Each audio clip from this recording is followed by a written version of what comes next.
Hi friends, Bigg Boss season 9ஓட இன்னைக்கான promo 1 and 2 வந்துடுச்சு.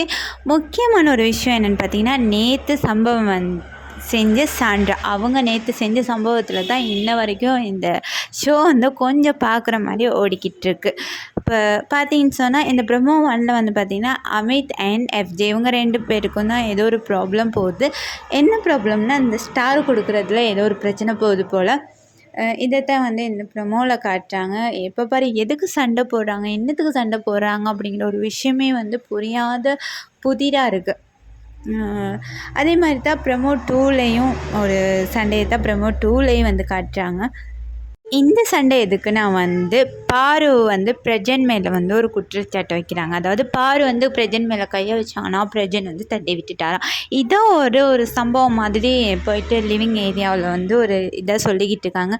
என்னை பொறுத்தளவில் பாரு செஞ்சது தப்பான ஒரு விஷயம் தான். எனக்கு கம்ருதீன்னு அப்படின்னு எல்லாரையும் நினச்சிக்கிட்டு இருந்தேன். அது பாருவோட தப்பு, மற்றவங்க மேலே எந்த தப்புமே கிடையாது.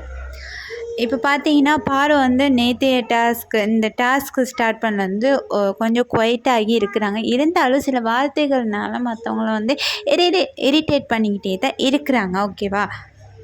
இப்போ ஆல்ரெடி கம்ருதீன் பாருவோட அந்த ஒரு இது சோஷியல் மீடியா ஃபுல்லாக பரவி அது கொஞ்சம் அசிங்கமாக தான் போய்கிட்டு இருக்கு. அப்படி இருக்க போது இப்போ பிரஜன் அவங்களோட ஒய்ஃபோட இந்த ஷோவுக்கு கலந்துக்கிட்டு இருக்காரு. இந்த டைமில் பாரு கையை வச்சுக்கிட்டோ இல்லை ஓவராக கொஞ்சம் அப்படி பேசிக்கிட்டு இருந்தாலோ அது பிரஜன் அண்ட் அவங்களோட ஒய்ஃப் சாண்ட்ரா அவங்களோட ரிலேஷன்ஷிப்பை பாதிக்கும் கட்டாயம்.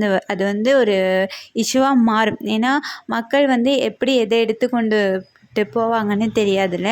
அதே மாதிரி பாரு பிரஜன் இவங்க 2 பேரையும் ஒன்றா பேசி அப்படி எப்படி போணுச்சுன்னா இவங்களோட லைஃப் ரொம்பவுமே பாதிக்கும். அதுக்காக தான் சம்டைம்ஸ் இவர் தள்ளி விட்டுருக்கலாம். இல்லைன்னா இந்த அக்கா தங்கச்சி இந்த பேச்சை எனக்கு வேணாம், இந்த வீட்டில் யாரும் எனக்கு அண்ணன் தம்பி அக்கா தங்கச்சி யாருமே வேணாம் அப்படிங்கிற ஒரு விஷயத்தையும் சொல்லி கையெடுத்து கும்பிட்டு உட்காந்துருக்காரு. என்னை பொறுத்தளவில் பிரஜன் செஞ்சது கரெக்டான ஒரு விஷயம்.